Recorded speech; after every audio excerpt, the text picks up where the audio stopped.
아랫집 문을 두드리고 초인종을 누르는 사람들, 윗집에 사는 여성과 자녀들입니다. 잠시 문이 열리더니 이내 밖으로 나와서 어디론가 전화를 거는데요.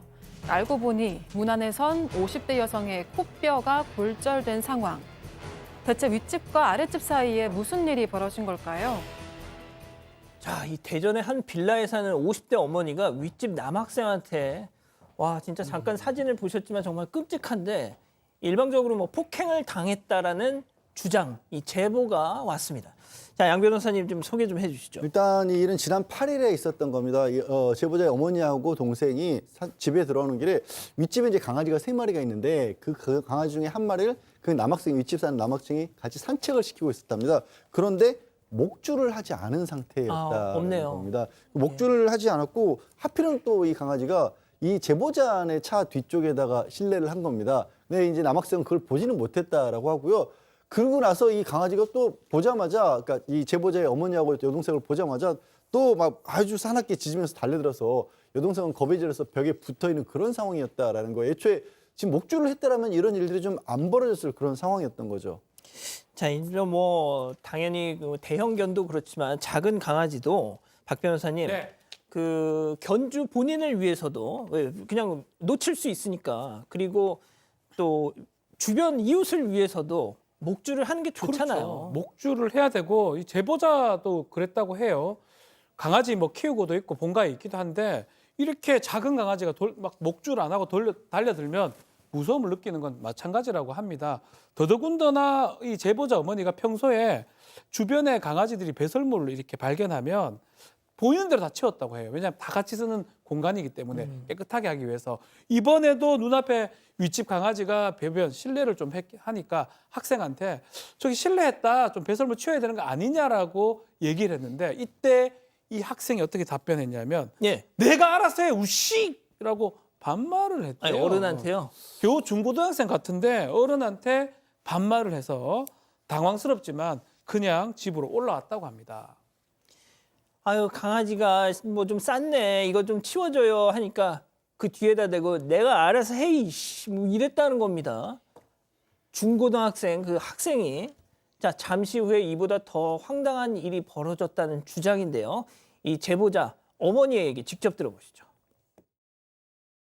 문을 열어준 순간부터 밀고 들어와서 삿대질을 해가면서 네가 먼저 걔를 똥을 치워라 마라 매번 그러냐고 내가 언제 매번 그랬냐 이번 한 번이다고 그랬더니 욕을 하면 머리를 나한테 막 대더라고요. 내가 밀었어요. 이제 나가라고. 근데 밀리지도 않더라고요. 그러니까 엄마가 애들 앞에서 한 조각것도 안 된 것이 까불고 있네 이러는 거예요. 그 아들내미가 나한테 가까이 오더니 엄지하고 새끼손가락 벌려가면서 안에 웃으면서 그러는 거예요. 나도 욕을 했죠. 하나인데 탁 맞은 거예요. 맞는 순간에 뚜둑 저게 소리가 들리더라고요. 아, 이거 참 어떻게 제가 뭐 표현을 할 수가 없네요. 네, 제보자 어머니는 집에 들어온 지 한 5분 정도 지났을 때 초인종이 울려서 현관문을 열었습니다. 근데 인터폰에서 이 화면이 나왔는데 이게 옆모습밖에 보이지 않아서 이게 윗집 사람인 줄은 몰랐다고 하고요. 윗집에 사는 여자와 윗집 아들 그리고 딸까지 총 3명이 서 있었다고 합니다. 그랬더니 윗집 여성이 다짜고짜 현관 안으로 들어와서요. 삿대질을 하면서 왜 내 자식한테 매번 배설물을 치우라 말아 하냐 이렇게 욕을 했다고 합니다. 제보자 어머니는 이번이 처음이다. 집에서 나가라고 했지만 힘이 워낙 세서 밀리지 않고 오히려 어머니가 뒤로 밀렸다고 하고요. 그러면서 윗집 여성은 머리를 들이대면서 계속해서 욕설을 퍼부었다고 합니다. 그러는 사이에 이 옆집, 윗집 아들이 웃으면서 욕을 해가지고 제보자 어머니 역시도 욕으로 맞받아쳤다고 합니다. 그런데 갑자기 이때 주먹이 날라왔었던 건데요. 이 순간 코에서 우두두 소리가 나서 아, 코뼈가 부러졌구나 이런 생각이 들었다고 합니다. 그래서 옆에 있던 딸에게 경찰이랑 구급차에게 연락을 해달라 이렇게 얘기를 했다고 합니다. 자, 저희가 이제 이게 워낙 끔찍하다 보니까 흑백으로 이 혈흔을 좀 지우려고 좀 처리를 했습니다. 이렇게만 뭐 보셔도 지금 참 상태가 보통이 아니라는 거 아실 텐데요. 자, 일단 이 피해자분은 코에서 우두둑 소리가 날 정도였다니까 정말 아찔한 순간이었던 건데 바로 경찰에 신고를 하고 구급차도 부른다 하니까 그 위층 사람들 뭔가 분주해졌다는 주장인 거죠. 체크포인트 짚어봅니다.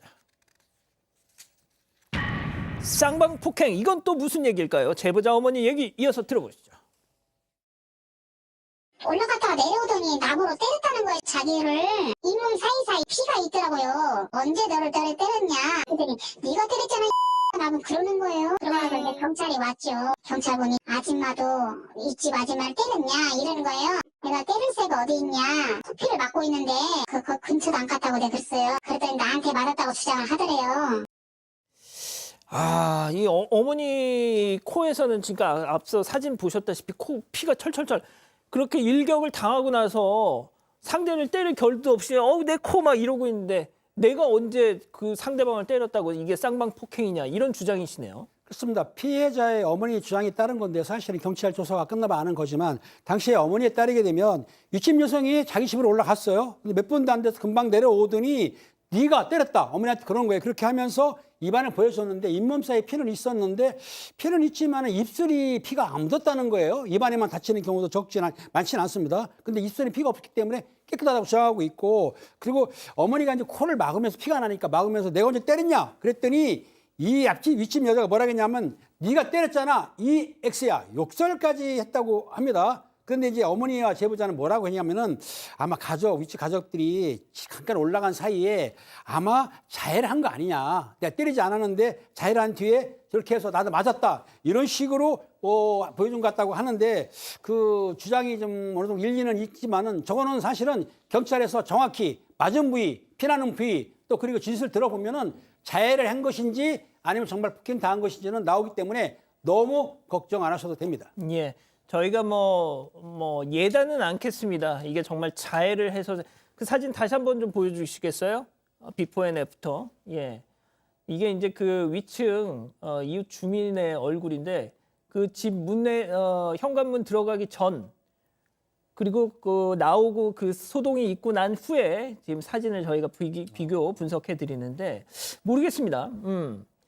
자, 일단 현관문 밖을 이 비추는 CCTV는 지금 보시는 것처럼 있어요. 그런데 집 안에서 벌어진 이 상황은 홈캠 같은 게 없다 보니까 서로의 진술만 지금 대립하고 있는 거지 않습니까? 네, 맞습니다. 이 경찰도 양쪽 이야기를 듣고 와서는 혹시 윗집 여성을 때리셨냐, 윗집에선 맞았다고 하더라 이렇게 물었다고 합니다. 그래서 어머니는 주먹으로 코를 맞고 피가 철철 나는데 때릴 정신이 어디 있냐는 입장이고요.